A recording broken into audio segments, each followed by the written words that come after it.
वाकडेपुरा गावामध्ये एकूण 70-80 घरांची वस्ती होती. वाकडेपुरामध्ये ख्रिश्चन बांधव राहत असत. गावात काही कपड्यांची दुकान, किराणा स्टोअर, हॉटेल्स सुद्धा होते. गावातली घरं, रहदारी, मानवी वस्ती सोडली की जरा दूर एक ख्रिश्चन मंदिर होतं. मंदिराला चारही बाजूंनी 15 फूट उंच भिंती होत्या. सफेद रंगाच्या मंदिराच्या पुढच्या भिंतीवर खाली 2 झापांचा 12 फूट उंच चॉकलेटी रंगाचा अंडाकार दरवाजा होता.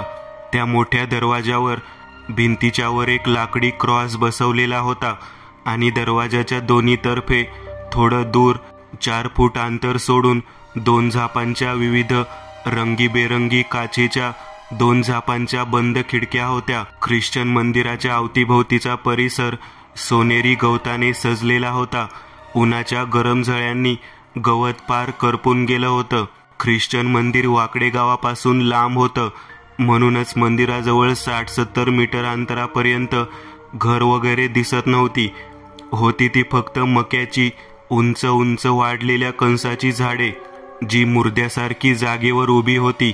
हवा आली की फक्त त्या निर्जीव कणसांची सळसळ अशी भयकंपित हालचाल होत असे. दुपारच्या उन्हात आजूबाजूचा परिसर भकास वाटत होता. त्या शुभस्थळी एक अभद्र शांतता पसरलेली. ख्रिश्चन मंदिरावर पिरॅमिड आकाराचं तपकिरी कौलांचं छप्पर होतं आणि त्या पिरॅमिड छप्परावरून मागे पाहता ते पांढरट कबरींचं, त्यावर मागे क्रॉस असलेलं लांबच्या लांब कब्रस्तान दिसत होतं. कब्रस्तानाला चारही बाजूंनी टोकदार तारांचं कंपाऊंड बसवलेलं. कंपाऊंड बाहेर 1-2 मोठी उंच झाडं होती आणि त्या झाडांपुढे मधोमध पांढरट कबरी, ज्यांच्या आत मुडद्यांची सेना गाढ निद्रेत झोपलेली. हे सर्व दृश्य त्या पिरॅमिड आकाराच्या छपरावरून दिसत होतं. मंदिरातून कसला तरी कुजबुज बोलण्याचा आवाज येऊ लागला. या पाहूयात काय सुरू आहे ख्रिश्चन मंदिराच्या आतमध्ये.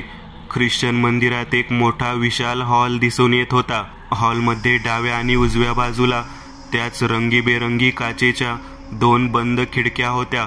बंद खिडक्यांमधून आत येणाऱ्या रंगीबेरंगी धुसर प्रकाशात पुढील दृश्य दिसत होतं. हॉलमध्ये डाव्या आणि उजव्या बाजूला लाकडाच्या खुर्च्या भगवान येशूच्या भक्तांना प्रार्थना करत बसण्यासाठी एका रांगेत ठेवल्या आहेत. त्या सर्व खुर्च्यांपुढे एक भगवान येशूची क्रॉसला हातापायांना खिळे ठोकलेली मूर्ती दिसत होती आणि मूर्तीसमोर एक पांढरट कपडे घातलेला, गळ्यात येशूचं बेरी चिन्हाचं क्रॉस घातलेला म्हातारा केस पिकलेला पाद्री उभा होता. त्याचं वय जेमतेम 60च्या पुढे होतं. हे भगवंता, आज पुन्हा एकदा तो दिवस उजाडला आहे, ज्या दिवशी तो सैतान ह्या गावावर घराघरात मैताचं थैमान घालणार आहे. हा उभा आसमंतही थरथरतो त्याच्या पाशवी विकृत कृत्यांना पाहून. गेली कित्येक वर्ष हे गाव त्या सैतानाचा अत्याचार मुकाट्यानं सोसत आहे, पण अजून किती सोसणार ही लोक? का तू या गोरगरिबांची अशी परीक्षा घेतो आहेस? भगवंता, आता तरी काही चमत्कार घडवून आण. त्या पाशवी हैवानाचा संहार करून टाक. त्या ख्रिश्चन पाद्रीने असं म्हणतच आपल्या छातीवर क्रॉसची खून करत, पाया पडून, दोन्ही हातांना जोडत विशिष्ट प्रकारे मूठ आवळून डोळे बंद केले. पाद्रीच्या पुढे एक 10-11 फूट लांबीचा कडक निळसर रंगाची चादर अंतरलेला टेबल होता. त्या टेबलावर पांढरट रंगाच्या मेणबत्त्या तपकिरी ज्योतीने उजळत जळत होत्या. त्या तपकिरी ज्योतीचा तपकिरी प्रकाश फादरच्या चिंताग्रस्त चेहऱ्यावर तर येशूच्या निर्जीव हसमुख चेहऱ्यावरही पडला होता. त्या तपकिरी उजळत्या हलत्या प्रकाशात ती निर्जीव देहाची मूर्ती अभद्र भयंकर दिसत होती. देवाच्या त्या मूर्तीपुढे पाहता भक्ताला धीर, हिम्मत भेटायला हवी होती, परंतु इथे मात्र वेगळं होतं. देवाच्या मूर्तीपुढे पाहता मनाला भीतीचा एक रुखरुखता स्पर्श होत होता. मनाला धोक्याची चाहूल लागत होती. खाली बाजूलाच टेबलावर एक मोठी काळ्या रंगाची शवपेटी ठेवलेली दिसत होती. त्या शवपेटीवर एक गोलसर फुलांचा गुच्छा ठेवलेला दिसत होता, जो मृत प्रेताच्या छातीवर किंवा कबरी बाहेर ठेवला जातो. आपल्या हिंदू जाती धर्मात असं केलं जात नाही. प्रत्येक धर्माची अंत्यविधी आगळी वेगळी असते. काही देशात तर मृत प्रेतांची अंत्ययात्रा मोठ्या आनंदाने वाजत गाजत नाचत ढोल ताशांच्या गजरात निघते, तर काही देशात अंत्ययात्रा अगदी भयावह, पाहणाऱ्याच्या काळजात भयाचा बाण घुसून अटॅक येईल अशी निघत असते. असो, आपण कथेकडे वळूयात. पाद्री डोळे बंद करून येशूच्या मूर्तीसमोर उभा होता. सफेद रंगाची येशूची मूर्ती खाली मान घातलेल्या अवस्थेत होती की अचानक भगवान येशूच्या डोळ्यांतून रक्ताचा एक अश्रू हलकेच बाहेर निघाला जात शरीरावरून खाली आला. हळूहळू डोळ्यातून थेंब थेंब बाहेर येणाऱ्या रक्ताची मात्रा वाढू लागली. धारेसारखा लाल रक्त दोन्ही डोळ्यांतून पाझर फुटल्याप्रमाणे बाहेर पडू लागला. मग हळूच खिळे ठोकलेले हात वर केलेल्या पंजातून खाली गुडघ्यांतून सुद्धा लालेलाल रक्त वाहायला सुरुवात झाली. मूर्तीपुढे उभ्या पाद्रीने दोन्ही डोळे उघडले. डोळे उघडताच त्याला येशूच्या डोळ्यांतून दोन्ही हाताच्या पंजामधून गुडघ्यातून पाण्याप्रमाणे लाल रंगासारखं काहीतरी वेगाने बाहेर पडताना दिसलं. पाद्रीने हलकेच एक औंढा गिळला. ते लालसर द्रव्य काय आहे हे जाणून घेण्यासाठी आपला एक हात पाद्रीने पुढे वाढवून हलकेच येशूच्या पायांवरून ओघळणाऱ्या त्या लाल द्रव्यास स्पर्शला. पाद्रीने हाताच्या 2 बोटांची चिमटी केली आणि ती एकमेकांवर घासत हलकेच तो लाल रंगाने माखलेला पंजा नाकाजवळ आणून त्या द्रवाचा वास घेतला. नाकपुड्यातून त्या लाल रंगाचा वास आत जाताच त्या पाद्रीचे डोळे चेंडू एवढे मोठे झाले. मेंदूला झिंझिण्या आल्या. श्वास नाकपुड्यांमधून घेण्याऐवजी तोंडावाटे आत घेतला जाऊ लागला. त्या पाद्रीचा आत्मा अक्षरशः तडफडू लागला, कारण त्या पाद्रीला हे समजलं होतं की साक्षात भगवंताच्या देहातून रक्त बाहेर येत आहे. याचा अर्थ काहीतरी विध्वंस घडणार आहे. आकाशात काळ्या काजळीयुक्त ढगांचा थैमान माजणार आहे. भूतळावर हैवानाची हैवानियत ओसंडून वाहणार आहे. रक्ताचा सडा वाहणार आहे. त्याच्या हातून निष्पाप लोकांच्या जीवाचा खेळखंडोबा जोरात चालणार आहे. चहूदिशेंना शोकाकुल हंबरडा फोडण्याचे आसुरी धमक स्वर उभा आसमंत दणानून सोडणार आहेत. ती काळोखाची तिमीर काजळी सीमा ओलांडून तो येणार. त्याचं आगमन मृत्यूधून वाजली जात सूतक काळात होणार होतं.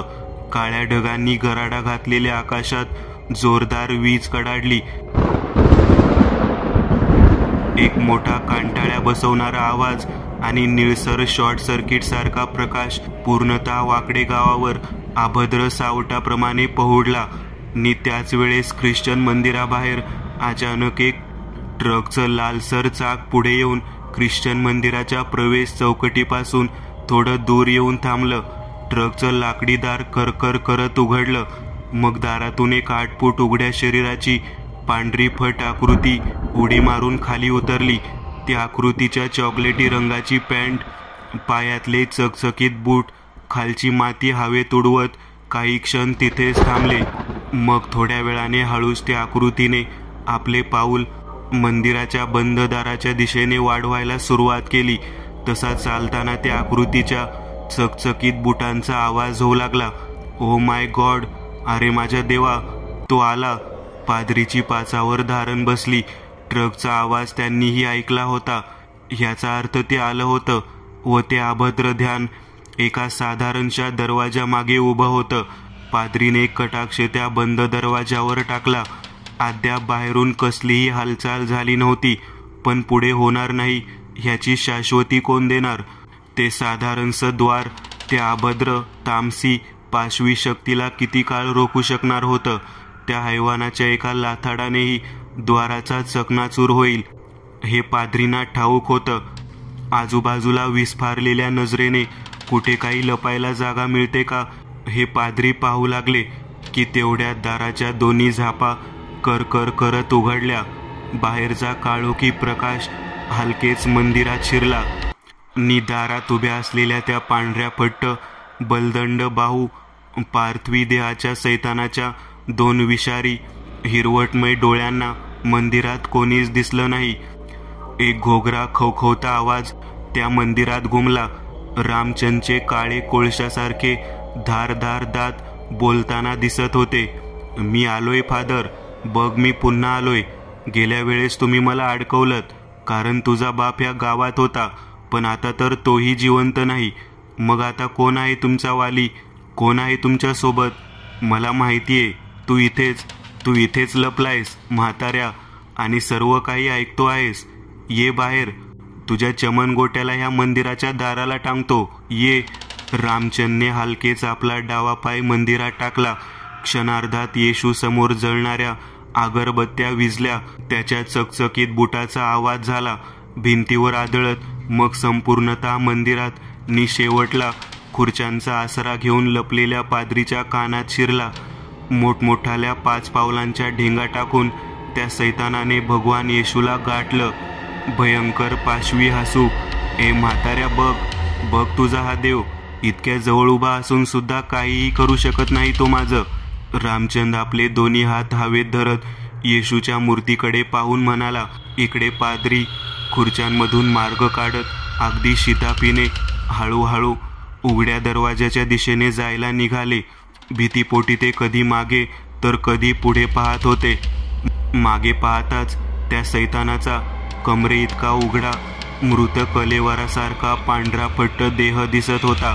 फुगीर बलदंड बाहू आणि डोक्यावर ते पांढरट केस, खाली असलेली चॉकलेटी पॅन्ट आणि ते टोक आवाज करणारे चकचकीत काळे बूट. मोठा दरारा होता त्या काळ्या बुटांचा. अरे म्हाताऱ्या, खूप झाली ही लपाछपी. चल बाहेर ये, नाहीतर तुझं काही खरं नाही. जाम बेकार मौत मारून टाकील. जर चांगली मौत पाहिजेल तर लगेचच बाहेर ये. रामचंद्र असं म्हणतच मागे वळला. पाद्रींनीही त्याच क्षणी मागे वळून पाहिलं. एक मोठी चूक झाली. पाद्रीच्या घाऱ्या डोळ्यांची नि हैवान रामचंद्रची जहिरी हिरवट खसखसती विषारी नजरेची जुळवाजुळव झाली. रामचंदला खुर्च्यांमधोमध गुडघ्यांवर बसलेले, हात खाली फरशीवर टेकवलेले कुत्र्यासारखे चालणारे पाद्री दिसले. त्यांना पाहून त्याच्या ओठांवर एक पाशवी हसू उमटलं. ते काळे मशरीसारखे किडसर दात, डोळ्यांतल्या हिरवट नजरा काही क्षण लुकलुकल्या. वळखला का भाई? खोल खर्जातल्या आवाजात ते ध्यान ओरडलं व हसलं. पाद्रीची पाचावर धारण बसली. मुळाच्या देठापासून ते डोक्यातल्या मेंदूपर्यंत भीतीचा करंट दौडला. ताडकन आजूबाजूच्या खुर्च्या दूर फेकत पाद्री जागेवरून उठला. ए म्हाताऱ्या, रामचंद आपल्या दोन्ही हातांची बोट हलवत म्हणाला. जबडा असताना त्याची हानवटी थोडी पुढे आली आणि 32च्या 32 धारदार काळसर दात पाद्रीला दिसले. ए नाही, माझ्या जवळ येऊ नको. पाद्रींनी उघड्या दरवाजाच्या दिशेने धाव घेतली. मोठ्या मेहनतीने दरवाजाची चौकट ओलांडून बाहेरही आले आणि येताच सर्वप्रथम त्यांनी दाराची कडी आपल्या मागे ओढून घेतली. दाराला पाठ टेकवून दम भरू लागले. वाचलो, पाद्री स्वतःशीच म्हणाले. काही वेळ निघून गेला होता की तेवढ्यात पाद्रीच्या बंद पापण्यांवर वेगाने 2 हेडलाईटचा पिवळा प्रकाश पडला. कारण त्या राक्षसी ट्रकमध्ये ड्राईव्ह सीटवर सैतान रामचंद जबडा विचकत काळसर दात दाखवत त्यांच्याकडे पाहून हसत होता. ट्रकच्या इंजिनचा मोठा भेसूर आवाज झाला. मागच्या नळीच्या तोंडातून काळसर धूर हवेत उडाला. हॉर्नचा आवाज व इंजिनचा तो आवाज ऐकून पाद्रीने खाडकन डोळे उघडले. डोळे उघडताच ती काळी ट्रक इंजिनच्या टाकीवर एक जाड्या लाल घुबडाचं वटारलेल्या पिवळ्या जर्द डोळ्यांचं चित्र त्यांना दिसलं. ते शेवटचं. पाद्रीची शेवटची किंकाळी निघाली की त्याच वेळेस आकाशात एक वीज कडाडली आणि त्या किंकाळीस त्या गडगडाटी आवाजाने आपल्या अजस्त्र मुखात सामावून घेतलं. परंतु एक जण होता ज्याने हे थरार नाट्य सोनेरी गवतात लपून उभ्या डोळ्यांनी पाहिलं होतं. ज्याच्या चेहऱ्यावर 6-7 महिन्यांची उगवलेली दाढी दिसत होती. डोक्यावरचे केस खांद्यांना स्पर्श करत होते. हा बाह्यांचा पांढरट सदरा मळून जागोजागी फाटला होता. खालचं धोतर मातीत मळून गेलं होतं आणि तो होता वेडा भुऱ्या. काही वेळाने रात्र झाली होती. हायवे नंबर 405 विलेजची घर मागे सोडल्यावर एक ख्रिश्चन मंदिर दिसत होतं. मंदिराचा दरवाजा उघडा होता. त्या उघड्या दरवाजात त्या अंधारामुळे काळोखी पोकळी निर्माण झाली होती, ज्या पोकळीत ह्या ब्रह्मांडाची सीमारेषा संपत होती आणि एका वेगळ्या जगाची सीमारेषा सुरू होत होती. एक वेगळाच प्रदेश, एक वेगळं जग. ज्या जगात मानवी जीवांचा अंश नव्हता, तिथे फक्त पाशवी, क्रूर, नीच, कपटी, आघोरी अंशाचा वारसा सुरू होत होता. ह्याच अंधारी भूगर्भातून रामचंदचा जन्म उदय झाला नव्हता का? त्या उघड्या दरवाजाच्या अंधारी पोकळीतून बूट घातलेल्या पावलांचा आवाज येऊ लागला, टप टप. नि पुढच्या क्षणाला त्या दरवाजाच्या 2 झापा विरुद्ध दिशेने खुलल्या जात रामचंद बाहेर आला. त्याच्या एका हातात कुदळ होती, तर दुसऱ्या हातात खांद्यावर एक शवपेटी ठेवलेली. एका सामान्य माणसाला न झेपणारं काम हा सैतान एकटाच करत होता, नाही का? त्याच्या अमानवीय शक्तींची उच्चांकता असीम होती. मानवाला न जमणारं काम तो एका चुटकीने करू शकत होता. आला तसा तो सैतान उघड्या दरवाजातून बाहेर पडला. खांद्यावरती शवपेटी तशीच ठेवून मंदिराच्या मागच्या बाजूने, जिकडे कब्रस्तान होतं, तिकडे चालत निघाला. तसा त्याच्या चकचकीत बुटांचा आवाज झाला, टप टप करत एका लयीत कमी कमी होताना ऐकू येत होता. आकाशात शुभ्र पांढऱ्या चंद्राचा गोलसर मुकडा पूर्णतः पृथ्वी उजळून टाकत होता. चंद्राच्या आजूबाजूला काळ्या निळ्या आकाशगंगेतले लकलकणारे तारके एका स्फटिकासारखे चमकत होते. पूर्णतः आकाश लकाकत होतं. त्या स्फटिकांमुळे रातकिड्यांची किरकिर अंधारातून लपून बेधुंदपणे वेड्या पिसाट कुत्र्यासारखी हेळ काढून ओरडत होती. तर कुठे घुबडाचा घुतकार ऐकू येत होता. फक्त आवाज येत होता. ती अभद्र नशिबाची वटारलेल्या डोळ्यांची घुबड मात्र दिसत नव्हती. कुठे होती ती? कोण्या झाडावर बसली होती का? की कोण्या कब्रस्तानात? अरे बापरे, खरंच की ख्रिश्चन मंदिराच्या पिरॅमिड आकाराच्या छपरामागे एक कब्रस्तान दिसत होतं. कब्रस्तानाला चहूबाजूंनी कंपाऊंड घातलेलं दिसत होतं. कंपाऊंडच्या बाहेर एक मोठं वेड्यावाकड्या आकाराच्या फांद्याचं वडाचं झाड दिसत होतं. एका जखिनीच्या धारधार नखाप्रमाणे वडाच्या फांद्या खाली लोंबकाळत होत्या. वडाच्या मध्यभागी भूगर्भात काळभोर अंधार दिसून येत होता आणि त्या अंधारावर झाडाच्या एका भारदस्त फांदीवर तपकिरी केसांची जाडी घुबड बसलेली. तिच्या भेदक लालसर डोळ्यांनी ती एकटक पुढे पाहत होती. तिच्या कानावर एका कुदळचा माती खणताना जसा खचखच आवाज होतो, तसा आवाज पडला जात एक 8 फूट आकृती तिथे कब्रस्तानात खड्डा खणताना दिसत होती. त्या आकृतीचं डोकं खप्पड होतं. डोक्यावर पांढरट केस असून कमरे इतकं शरीर पांढरफट, अगदी एका प्रेतासारखं थंड पडलेलं दिसत होतं. कमरेखाली एक चॉकलेटी रंगाची पॅन्ट, पायात काळे चकचकीत बूट घातलेले दिसत होते. एका सैतानासारखा देह होता त्याचा. नि तो होता रामचंद. नाव देवाचं, देह हैवानाचं. हातात कुदळ घेऊन तो कब्रस्तानात एकटाच रात्री प्रेताला गाडण्यासाठी खड्डा खणत होता. बलदंड भाऊंच्या हातात ती कुदळ विशिष्ट प्रकारे हलवत ताकदीने मातीत घुसवत होता. त्याच्या हातात असलेली ती धारदार कुदळ एका वाराने 2 फुटापर्यंत आत घुसत होती. 5 फूट मोठा खड्डा खणून झाल्यावर रामचंदने हातातली कुदळ खांद्यावर ठेवून हलकेच मागे वळून पाहिलं. तसं त्याच्या हिरवट जहरी नजरेस पाद्रीची शवपेटीत रक्तबंबाळ, हातपाय तुटलेले, डोक्याची कवटी फुटलेला देह दिसला. देह म्हणण्याचं मूळ कारण हेच की पाद्री जिवंत होता. कब्रस्तानात चहूदिशेंना जाडसर रंगाचं पांढरट धुकं पडलेलं. वातावरणात कमालीची शांतता नि तेवढीच थंडी पसरली होती, ज्याने पाद्रीचं देह थरथर कापत मृत्यूची भीक मागत होतं. पण मृत्यू आज त्यांच्यावर हसत होता. ए नीच हैवाना, कशाला जिवंत ठेवलंयस मला? मारून टाक ना हरामखोर, पाद्री मोठ्या कष्टाने म्हणाले. बोलताना त्यांचे रक्ताळलेले लालसर दात दिसत होते. डोळे अशक्तपणाने खोल गेलेले. नाही नाही फादर, तुला मी मारणार नाही. तुला असंच सडवत ठेवणार ह्या जमिनीत. आणि मग रामचंद छन्नी हसला. त्याने आसुरी कल्पनेने आपले हात एकमेकांस चोळले. हनुवटी जराशी पुढे येऊन त्याच्या खप्पड चेहऱ्यावरचे काळे ओठ फाकले जाऊन ते धारदार मसेरीवाले काळे दात बाहेर आले. आजूबाजूला हवेत जमिनीवरून सरपटत जाणारा जाड धुका जणू रामचंदचा मित्र होता, जो रामचंदच्या देहाला खुलेआम मिठी मारत होता. तसे त्या धुक्यातून फक्त रामचंदचे हिरवट जहरी डोळे एका काळ्या अंधारी बिळात असलेल्या पिसाळलेल्या सर्पासारखे दिसत होते. रामचंदने पाद्रीचं शरीर ठेवलेली शवपेटी उचलली आणि खड्ड्यात वर धरत हलकेच खाली सोडली. लाकडाचा विशिष्ट आवाज होत शवपेटी खड्ड्यात पडली. फादरचा विवळण्याचा आवाजही आलाच. रामचंदने बाजूला खाली पाहिलं. खड्ड्यातून काढलेल्या मातीच्या ढिगा बाजूला एक काचेची मोठी बरणी दिसत होती. 2 फूट आणि जाडजूड आकाराची काचेची बरणी. बरणीत काय होतं काय नाही हे दिसत नव्हतं, कारण त्या काचेच्या बरणीत धुकं कोंबलेलं की पांढरट धूर होता कोणास ठाऊक. काचेची बरणी हातात घेऊन रामचंद खड्ड्याजवळ उभा राहिला.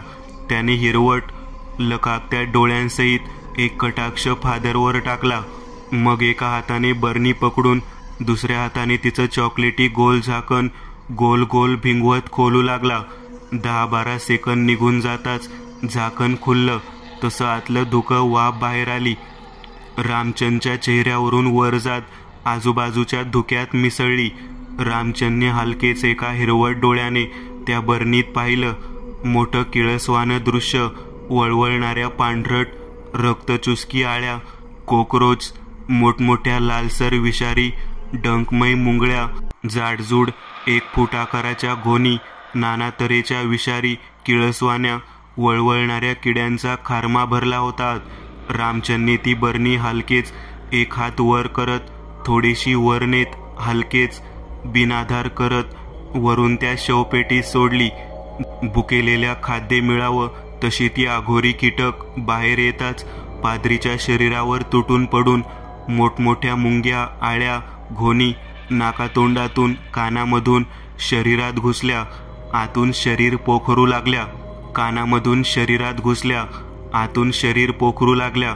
डंखावर डंख शरीरात असंख्य वादळाचं वावटळ निर्माण करू लागले. गुरासारखं तोंडाचा आवासून पाद्री तडफड करत मोठ्याने किंचाळू लागला. उभा असमंत दण आणून उठला. त्या किंकाळीने थंड वाऱ्याच्या जोतांसहित आवाज पूर्णतः वाकडे गावात रिपीट होत पाठोपाठ भिंगू लागला. झाडावर बसलेली ती घुबड पंख फडफडवत फांदीवरून उठली आणि हळूच येऊन रामचंदच्या खांद्यावर बसली. जणू ते अभद्र घुबड ह्या ध्यानाला काही गुप्त माहिती पुरवत होतं. असं आहे तर रामचंदचे हिरवट जहरी डोळे खुनशीपणे चमकले. त्याने ते बाजूची कुदळ हलकेच उचलून खांद्यावर ठेवली. नक्कीच वाकडे गावात अजून शिकार पडणार होती. दुसरी कथा. ही कथा एका मुलाने सांगितलेली आहे. सदर कथा एका फसव्या भूताशी झालेल्या भेटीबद्दल आहे. ही गोष्ट त्यावेळची आहे जेव्हा मी माझ्या मावशीच्या घरी सुट्टी घालवण्यासाठी गेलो होतो. त्यावेळी माझ्या उन्हाळ्याच्या सुट्ट्या चालू होत्या. माझे काका डॉक्टर आहेत म्हणून त्यांना राहण्यासाठी एक क्वार्टर मिळाला. ते त्या क्वार्टरच्या दुसऱ्या मजल्यावर राहत होते. त्यांच्या रूमवर एक बाल्कनी होती ज्याच्या मागे एक जंगल होते आणि रात्री त्या जंगलातून विचित्र आवाज ऐकू येत होते. त्याचप्रमाणे एके दिवशी जेवण झाल्यावर आम्ही सर्व बाल्कनीत बसून बोलत होतो तेव्हा माझ्या मावशीचा मुलगा आम्हाला विचारू लागला की रात्रीच्या यावेळी या जंगलात जाण्याची कोणाची हिंमत आहे का. आम्ही सर्वजण हसायला लागलो आणि त्याला विचारले की तू काय मूर्खासारखं बोलत आहे. इतक्या रात्री कोणी या जंगलात का जाईल. जर जंगलात कुठे वन्य प्राणी भेटला तर तुम्ही नक्कीच अडचणीत सापडाल. सगळे हसायला लागले. तो म्हणाला की मी विनोद करत नाहीये. माझ्या शाळेतील मित्रांनी मला सांगितले की एकदा असाच एक मुलगा त्या जंगलात गेला आणि नंतर त्याच्याबद्दल काहीही कळले नाही. गावातील लोक म्हणतात की त्या मुलाने त्याच्या वडिलांचा आवाज ऐकला जो त्याला जंगलात बोलावत होता आणि तो त्याच्या आवाजाचे अनुसरण करत जंगलात गेला आणि कोणीही त्याला पुन्हा कधीही पाहिले नाही. ही खोटी गोष्ट आहे. हे ऐकून मी हसायला लागलो. जर तो मुलगा परतला नाही तर लोकांना कोणी सांगितले की तो आवाज त्याच्या वडिलांचा आहे, तो म्हणाला, कारण त्याचे वडील त्याच्यापासून थोडे अंतरावर होते आणि त्यालाही तोच आवाज ऐकू आला होता. म्हणजे कोणीतरी त्याला हाक मारत होता. कोणीतरी त्याच्या मुलाला त्याच्याच आवाजात हाक मारत होता. तो तिथे धावला तेव्हा त्याला दिसले की त्याचा मुलगा तिथे नव्हता. म्हणूनच कोणीही त्या जंगलाकडे जात नाही. माझ्या चुलत भावाकडून ही गोष्ट ऐकून मी हसू लागलो. वा, हे तर खूपच छान आहे. जंगलाचे भूत जे लोकांना गायब करते. मग आम्ही सगळे उठलो आणि टीव्ही पाहू लागलो आणि थोड्या वेळाने मी ताजी हवा घेण्यासाठी बाल्कनीत गेलो. रात्रीची वेळ होती. त्या ठिकाणी चांगला वारा वाहत होता आणि मी जंगलाकडे पाहिलं आणि विचार केला की तो कोण असू शकेल. तेव्हा मी माझा चुलत भाऊ त्या जंगलाच्या काठावर उभा असलेला पाहिला. हे खरे आहे का? मला वाटलं, चला जाऊया. मी खाली फिरायला जाण्यासाठी दाराकडे गेलो तेव्हा मला दिसले की माझा भाऊ शौचालय वापरून बाहेर आला आहे. हे पाहून मला धक्काच बसला. माझ्या अंगावर काटा आला आणि मी फक्त एवढाच विचार करत होतो की जर तो इथे आहे तर खाली कोण आहे.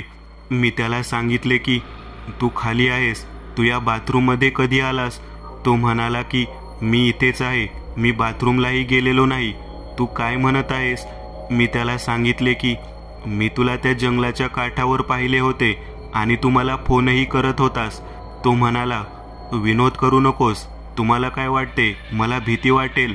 मला माहीत आहे तू मला घाबरवण्याचा प्रयत्न करत आहेस, पण मी घाबरणार नाही.